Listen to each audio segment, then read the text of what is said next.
Öğretmen alımında KPSS dönemi 2024 KPSS ataması puanıyla atama bekleyen arkadaşlarımızın atamaları gerçekleştirdikten sonra son bulacak. Yani içinde bulunduğumuz 2025 yılı itibariyle KPSS yapılmayacak. Sebep de şu, geçtiğimiz aylarda çıkan Öğretmenlik Meslek Kanunu'nun yeni haliyle, yeni düzenlemesiyle öğretmen akademileri diye bir uygulama hayata geçiyor. Şöyle olacak, KPSS ile atanıp direkt göreve başlayıp adaylık sürecinden sonra 3 yıl artı 1 yıl sözleşmeli öğretmenlik yaptıktan sonra isteğe bağlı tayinlerle 4A kadroya geçen sistemin önüne bir uygulama daha geldi.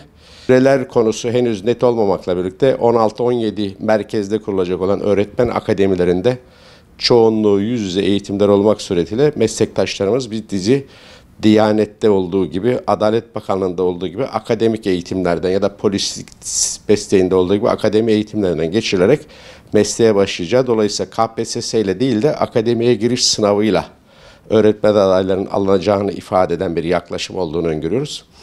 Tabii burada öğretmen akademileriyle ilgili bir küçük endişemizi de ifade etmeden geçemeyeceğiz. Şu anki haliyle mali haklar konusunda özellikle orada öğrenci görüneceği için muhtemelen rakamı düşük tutuyorlar.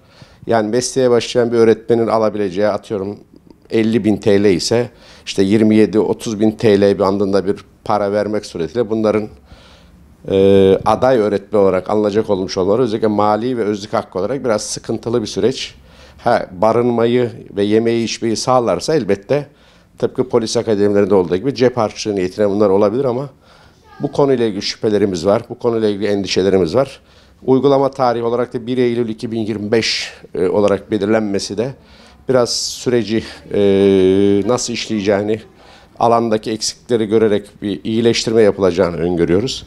Bu noktadaki KPSS'nin kaldırılması meselesi o ama 2024 KPSS'ye girmiş olup da atanmayı bekleyen meslektaşlarımız endişe etmezler.